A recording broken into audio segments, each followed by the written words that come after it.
Buenos días, buenas tardes, buenas noches a aquellas personas que nos seguís a la editorial Sentir.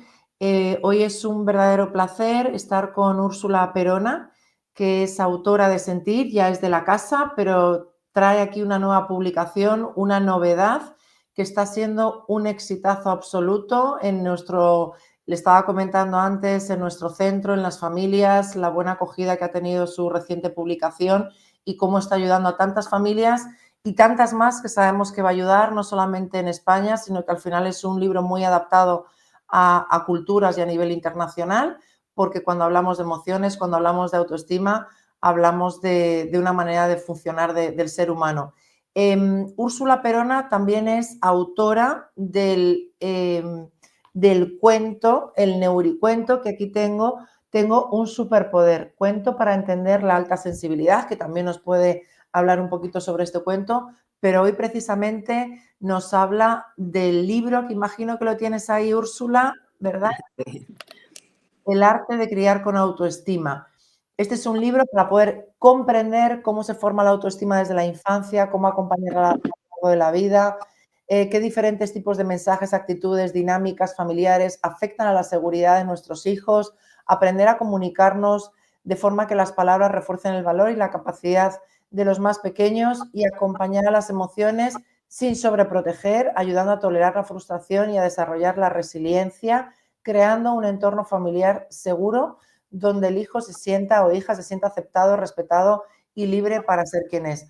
Os presento muy brevemente a Úrsula Perona, es directora del Instituto Úrsula Perona, cuenta con un máster en psicología clínica y 2 cursos de especialista universitaria en psicología jurídica, así como en didáctica y metodología, es facilitadora MDR nivel 1, socia fundadora de la Sociedad Española del Avance de la Psicología Infantil, ejerce como tutora de prácticas en el máster de terapia con niños y adolescentes de la UMH y el máster en Clínica General Sanitaria de la UCAM, en el que también es docente, 2 universidades, realiza escuelas de padres y talleres puntuales sobre diversos temas, participa en congresos y simposios y colabora en diferentes medios de comunicación, cuenta con su propio canal de YouTube en el que promueve la salud mental y el bienestar emocional. Muchas gracias, Úrsula, por la confianza en la editorial Sentir, por haberlo hecho todo tan sencillo, por habernos dedicado este tiempito para poder divulgar y difundir, ¿no?, todo tu trabajo.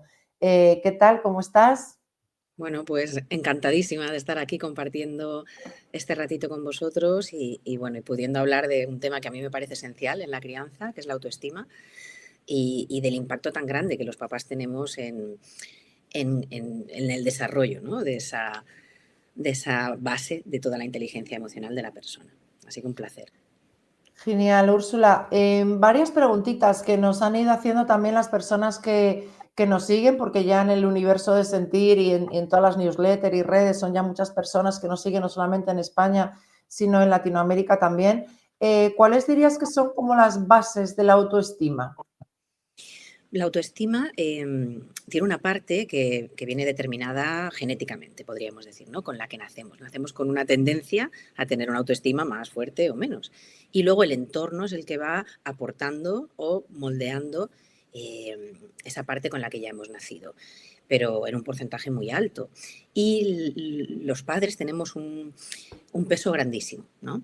La autoestima se compone de varias facetas, etimológicamente significa el amor hacia uno mismo, pero no es solo eso, también está formada por el autoconcepto, es decir, lo que yo creo que soy, cómo me defino, mi identidad, quién soy, qué competencias tengo, a dónde puedo llegar o no llegar, lo que creo en mí. Y dentro de todos esos componentes, como decía, el entorno y el entorno principal de desarrollo de un niño es la familia, pues va a tener un peso grandísimo.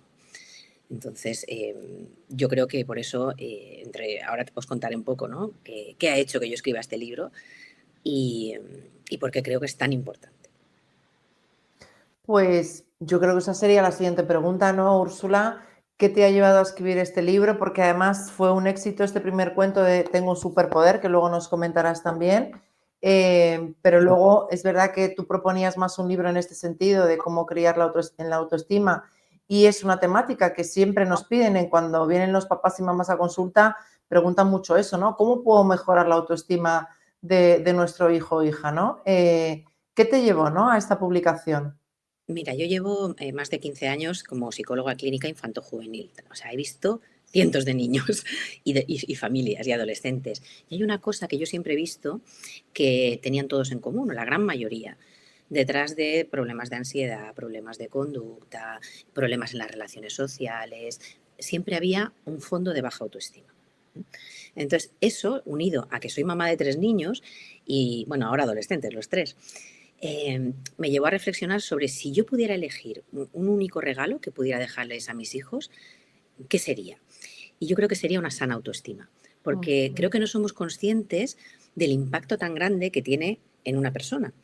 Las personas con una autoestima alta, que no tiene nada que ver con la grandiosidad ni el narcisismo, ahí a veces nos confundimos, una autoestima saludable, cree en sí mismo, es capaz de poner límites a los demás, tiene normalmente un estilo relacional más sano, no cae en dependencia emocional, por ejemplo, relaciones de dependencia. Em, es capaz de verse a futuro, de proyectarse, de tener metas, de tener porque cree que puede conseguirlas, cree en sí mismo y en sus capacidades. Y al mismo tiempo hay una capacidad de afrontar el error y la frustración, porque ves el error como parte del aprendizaje y porque eso no te desvía del camino, ¿no? Con lo cual, esa fortaleza que te da la autoestima marca una diferencia enorme en la salud mental y en cómo te vas a desenvolver en la vida, qué retos vas a sentir que eres capaz de afrontar, qué motivación vas a tener para hacerlo. eh, y, y- y al final impacta, como os decía, en todas las áreas, en las relaciones sociales, en las relaciones de pareja, en la resiliencia, en la capacidad de sobreponerte a las cosas, a las circunstancias desfavorables de la vida. Y ese amor a uno mismo es la base de todo eso. Así que eso Sí. fue lo que llevó a escribir el libro, la grandísima importancia que tiene. Sí, lo importante, el pilar tan fundamental, ¿no? Cuando queremos, además, entendemos que los papás y mamás queremos lo mejor, ¿no?, para nuestros hijos e hijas. ¿Y cómo recomendarías o cómo nos adelantas, ¿no?, a las personas que no hayan leído todavía el libro, cómo recomendarías a grandes rasgos, la forma, qué pautas, qué consejos para padres y madres, cuidadores primarios, para fomentar la autoestima de sus hijos e hijas? Pues una de las cosas más importantes es entender cómo la autoestima se va formando y va aumentando. Y generalmente está relacionada no solo con que nos digan elogios, halagos, ay, qué maravilloso eres, cariño, eres estupendo, qué bien lo has hecho, porque al final, bueno, pues eso sí, es importante, recibir feedback positivo y refuerzo positivo, pero mucho más importante, y es cuando tenemos ese subidón de autoestima, es cuando conseguimos cosas, cuando afrontamos retos. ¿Qué pasa? Que esto choca directamente con el estilo sobreprotector en la crianza. Por eso hay un capítulo en el libro dedicado a entender los diferentes estilos que tenemos los padres educativos y cómo impactan en la autoestima.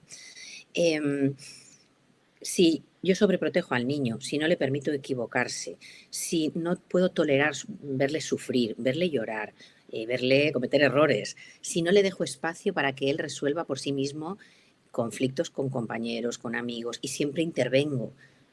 ¿Qué pasa? Que el niño siente el mensaje que le estoy mandando es que no lo puede hacer él o ella, que no lo pueden hacer por él mismo.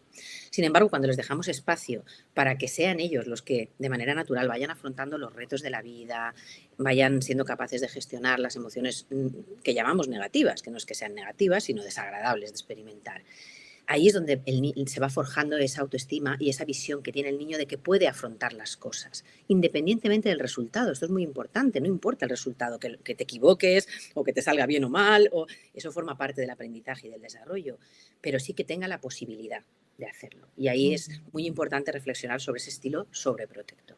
Mm. Luego hay otra cosa muy importante que tenemos que cuidar y es la comunicación. Seguro que has oído la típica frase, la comunicación, los problemas entre las personas o los conflictos en un 90% tienen que ver con la comunicación. Y yo no sé si es un 90 o cuánto es, pero es verdad que la comunicación es muy importante. Y a veces sin darnos cuenta nos permitimos hablarles a nuestros hijos como no le hablaríamos a ninguna otra persona. Es como si porque fueran pequeños podemos dar nuestra opinión constantemente, podemos hacerles críticas sin ningún tipo de filtro, eh, podemos etiquetarles. Y ahí aparece la profecía autocumplida. Nuestra mente funciona de una manera pues muy peculiar, ¿no? Al final el pensamiento, la mente quiere estar en coherencia siempre. y alinear pensamiento, conducta y emoción. Por lo tanto, si nosotros estamos todo el día diciéndole al niño que es un vago, que otra vez se ha dejado todo sin recoger, que fíjate qué perezoso eres, esa es la idea sobre sí mismo que va integrando el niño. Soy un vago. ¿Y nuestra mente qué va a hacer? Confirmar esa creencia. Eso es lo que se llama profecía autocumplida en psicología. Y hay muchos experimentos que han confirmado, hay uno muy curioso que os cuento, si me permitís un minuto, que ilustra muy bien esto, ¿no?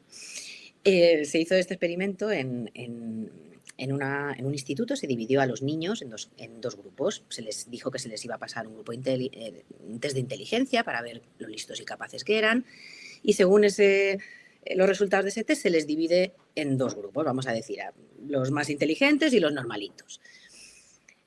Y a los profesores se les da la misma información. Mira, a ti te ha tocado el grupo de los más inteligentes y a vosotros, pues el grupo de los normales. Todo esto era mentira. Los niños se habían repartido al azar, no se les había pasado ningún test de inteligencia. ¿Qué pasó cuando llegó fin de curso? Los niños que creían que eran los más inteligentes sacaron significativamente mejores notas. El ambiente en clase era mucho mejor. Estaban más motivados, participaban más porque es que eran los listos. Entonces tenían que demostrarlo. Todo esto de manera inconsciente. ¿Qué pasó con los profesores? Pues un poco lo mismo. Estaban muchísimo más motivados los del aula de los inteligentes, se preparaban más las clases, intervenían más, porque es que tenían a los listos. Y el otro grupo, pues bueno, fue un rendimiento más normal, porque total eran los normalitos. O sea, fijaos el poder que tiene lo que creemos sobre nosotros mismos. Y ahí los padres, sin darnos cuenta, vamos sembrando, ¿no? Vamos dando esas gotitas a través de nuestro feedback, de cómo nos comunicamos, de qué les decimos. Y yo siempre digo una cosa, no hay palabra inocua. Todos somos padres y a veces perdemos los nervios, decimos cosas que no queremos y eso es una realidad. Porque la crianza es muy estresante, muy absorbente y a veces realmente perdemos el control. Pero eso no puede ser la tónica general. Tenemos que cuidar cómo les hablamos, qué mensajes les transmitimos y sobre todo un mensaje de que creemos en ellos, de que el esfuerzo, valorar el esfuerzo por encima de los resultados. Porque es lo que os decía, al final tendremos resultados de todo tipo en nuestra vida. A veces las cosas nos saldrán bien, otras no, pero el intentarlo, esa capacidad de sobreponerse, de luchar por lo que queremos, va a marcar la diferencia. Entonces hay un capítulo entero dedicado a la comunicación porque creo que es muy importante.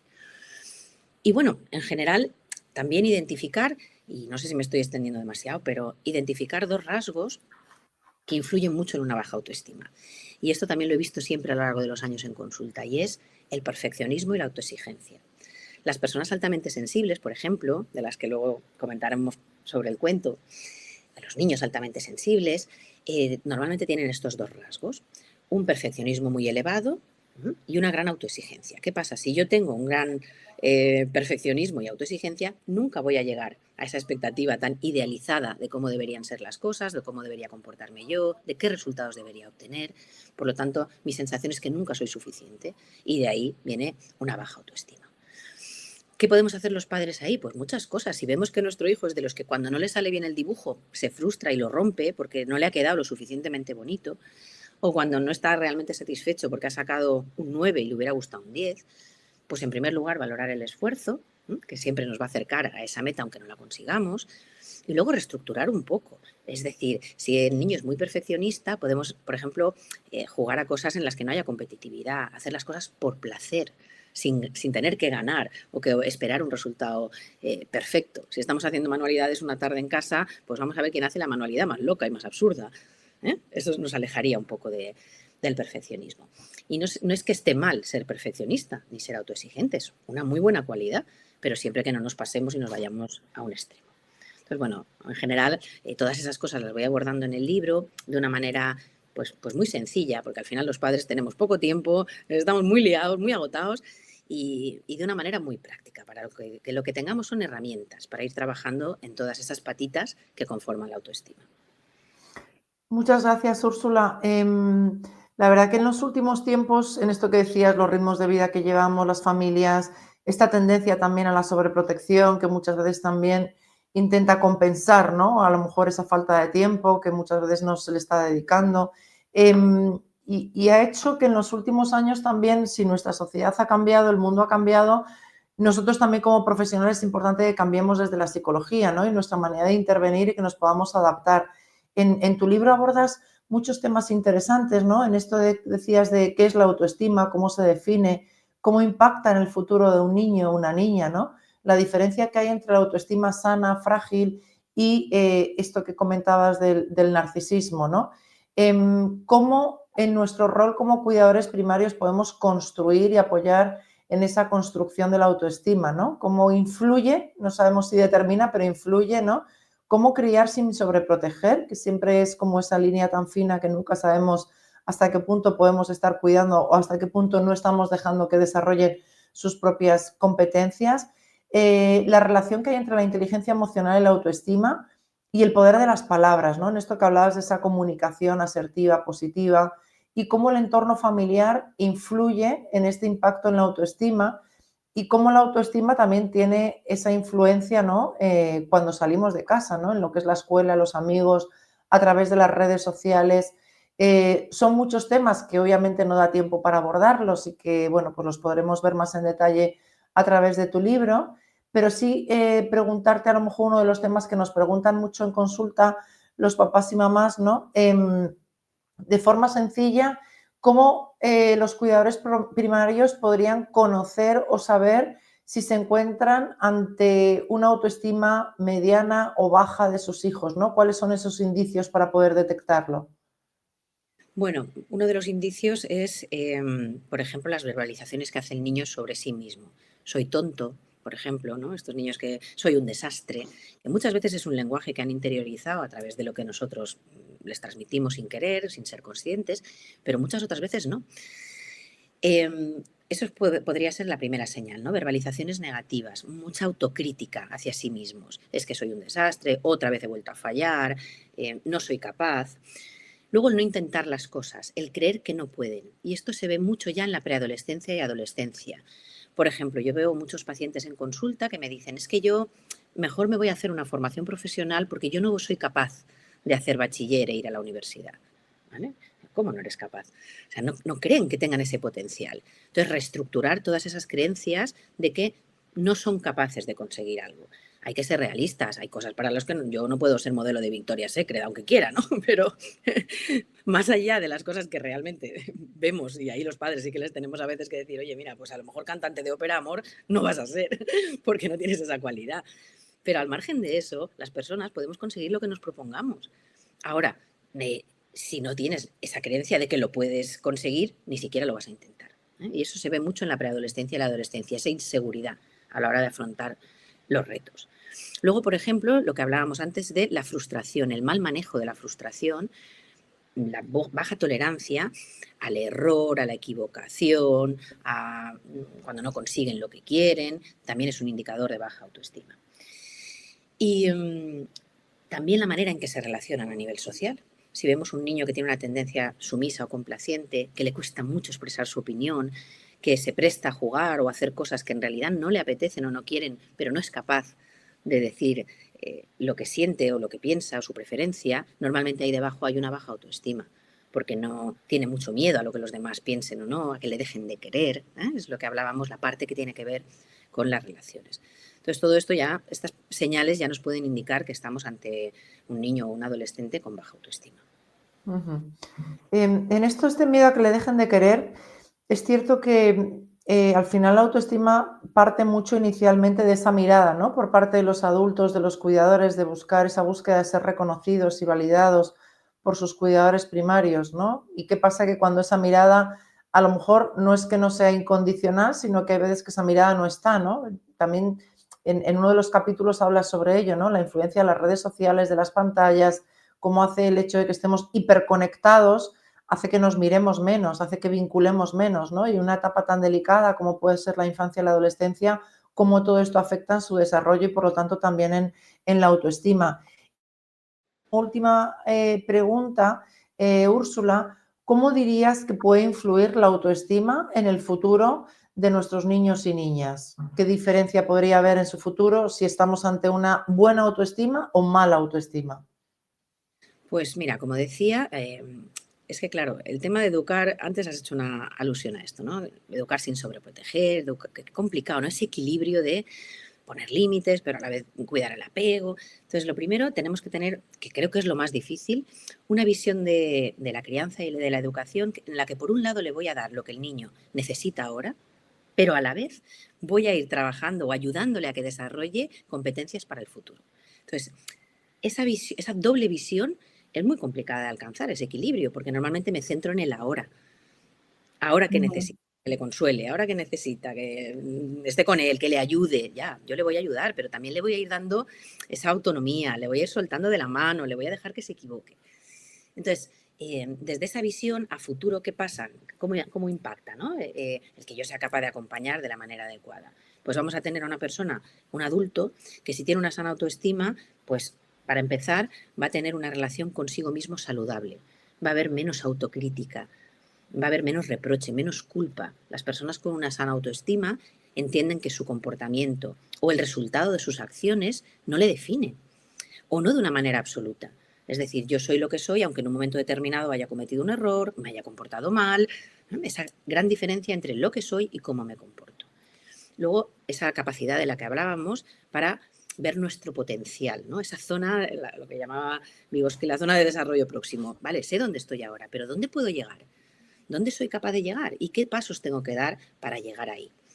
Y esa creencia en uno mismo, pues marca la diferencia entre personas que no tienen ambiciones, que no se ponen metas o se ponen metas muy cortitas porque creen que si ponen una meta muy grande no la van a poder lograr.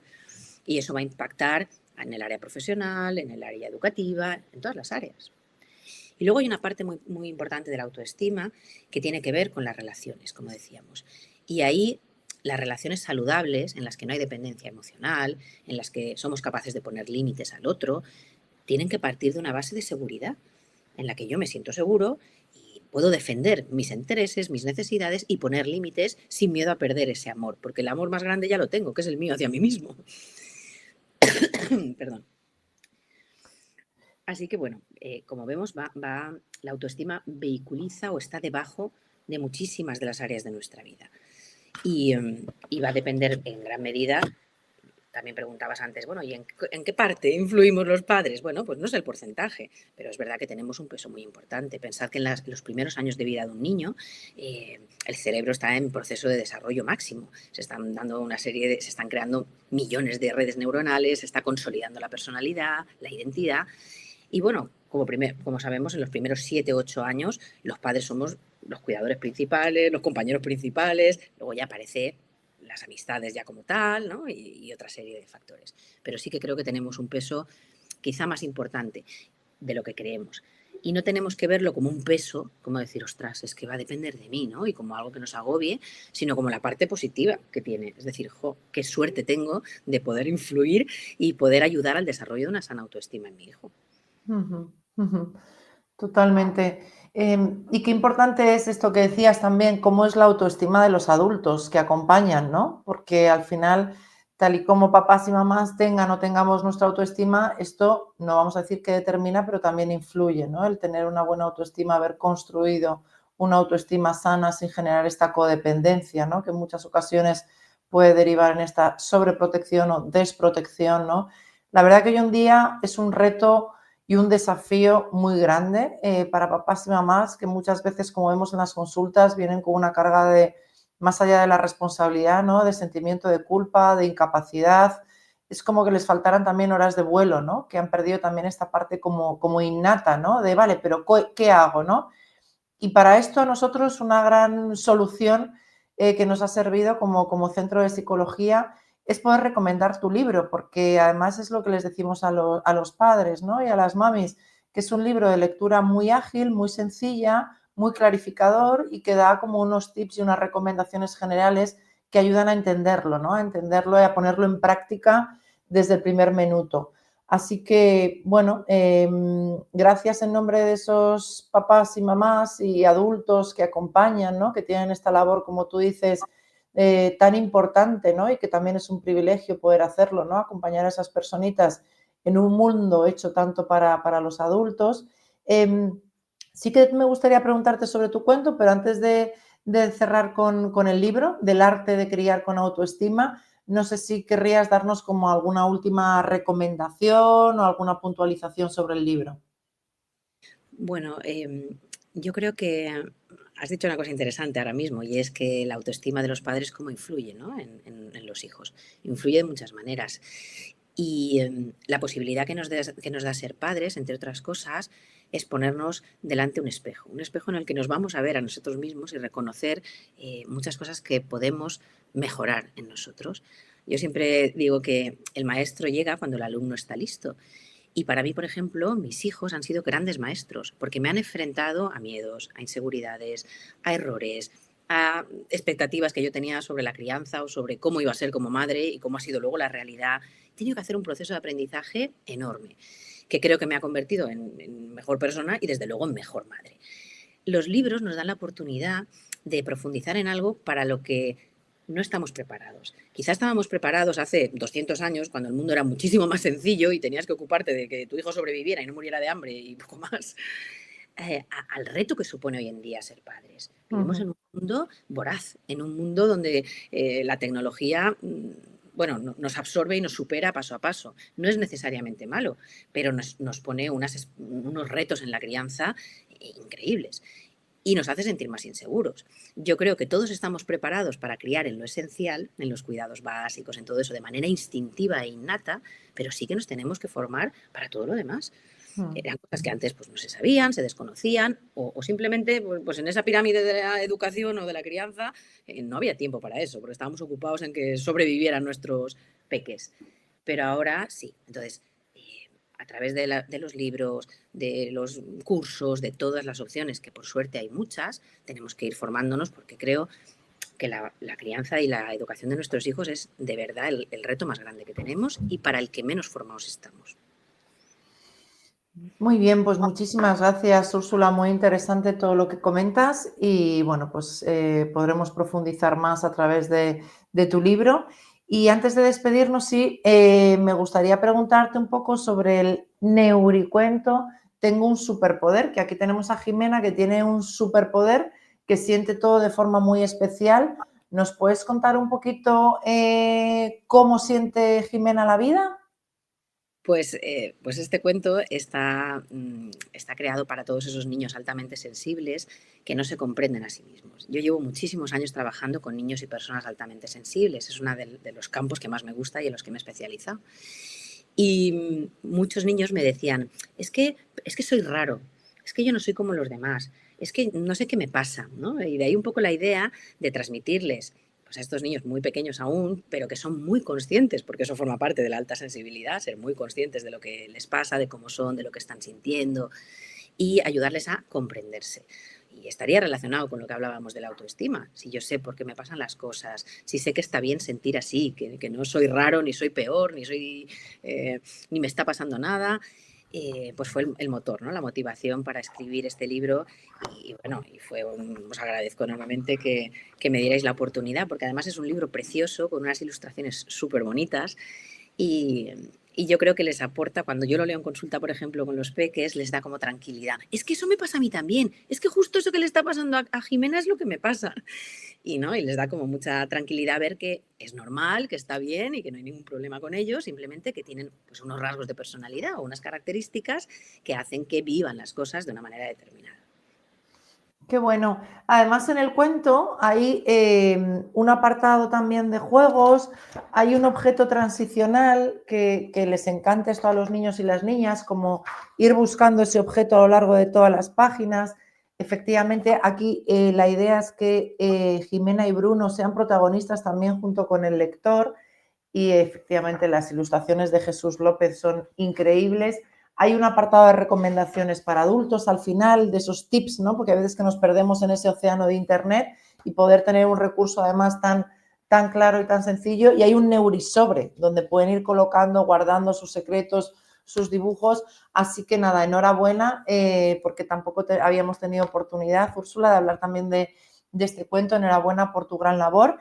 Y ya estamos próximos a cerrar después de esta pequeña presentación del Sentilibro, de este neuricuento, que además estamos muy ilusionados desde Madrid porque vas a estar en el Congreso Internacional de Psicología en la Universidad CSIC en el mes de marzo. Que en principio una de tus ponencias, tu ponencia sobre todo va a ser sobre también cómo fomentar la autoestima, ¿no? En los más pequeños. Sí, es un taller que hago habitualmente, que se llama tal cual lo has descrito, cómo fomentar una autoestima saludable en nuestros hijos.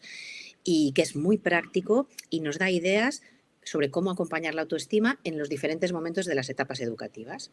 ¿Qué necesita un niño en la etapa preescolar? ¿Qué necesita un niño en la etapa escolar? Ya en la adolescencia, ¿no? Todos esos retos que van apareciendo y de qué manera los padres los podemos acompañar dándoles lo que necesitan para que puedan desarrollar una sana autoestima. Así que espero que sea muy práctico y que aporte mucho a los asistentes. Qué bien, Úrsula. Es verdad que es un congreso, Congreso Internacional Psicología.es y .com creo que es, está más orientado a profesionales, pero efectivamente seguro que va a ser muy, muy interesante, sobre todo también esta parte evolutiva que comentas, ¿no? El que poder entender que cada uno también tiene sus propias características. No sé si antes de despedirnos, Úrsula, ¿quieres comentar alguna cosa más?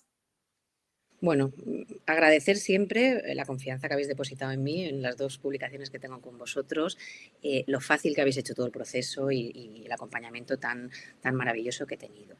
Y luego agradecer también siempre a los lectores, porque me aportáis muchísimo, me dais mucho feedback, me decís lo que os sirve, lo que no, y eso me hace pues crecer también, ¿no? Como divulgadora y mejorar. Y bueno, pues cerrar con una frase que me dijo una vez una amiga cuando publiqué mi primer libro. Yo le dije, ay, no, típicos miedos del escritor novel. ¿Y si no se vende? ¿Y si vendo uno? Y me decía, mira, Úrsula, solo con que aportes algo de luz a una familia, ya estás cambiando la vida de esos niños. Dices, ¿qué te parece poco? Y bueno, me quedé con esa reflexión y es verdad. O sea, creo que todo lo que pueda aportar a uno o a 1000 es suficiente. Y yo me siento muy, muy agradecida y muy, pues de esa confianza, ¿no? Que los lectores demuestran al leer mis libros, que ya tengo unos cuantos, y es lo que más me motiva pues a seguir haciendo esto. Absolutamente, Úrsula. Efectivamente, pones ese granito que ya es una montaña muy grande y que nosotros, a mí me consta todas las semanas que se habla en nuestras reuniones de equipo de tu libro y cómo las familias interiorizan. También esta parte que para nosotros de sentir es muy importante, ¿no? El fomentar los buenos tratos a la infancia, el ser respetuosos, el verles desde su etapa evolutiva, desde sus necesidades, desde sus carencias. Y efectivamente esta parte tan humanista, ¿no? se nota, ¿no? En cada una de tus páginas. Así que súper enhorabuena, muchas gracias por la confianza y por ser parte del universo de Sentir. A las personas que nos siguen les recomendamos también que nos sigan en las redes sociales, que además ya tienen disponible en la página web el catálogo ya de 2026 disponible y que nos vemos muy pronto. Nos seguimos viendo en las newsletters, redes sociales y en todos los eventos que seguimos organizando, además en diferentes ciudades, no solamente de España, sino también de Latinoamérica. Así que gracias y hasta pronto.